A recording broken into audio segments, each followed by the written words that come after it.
ঘুম ভাঙার পরও অনেকক্ষণ বিছানায় চুপচাপ শুয়েছিল জয়া।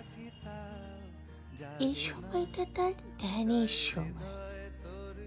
প্রতিদিন এভাবেই চোখ বুজে শুয়ে নিজেকে খনন করার চেষ্টা করে সে।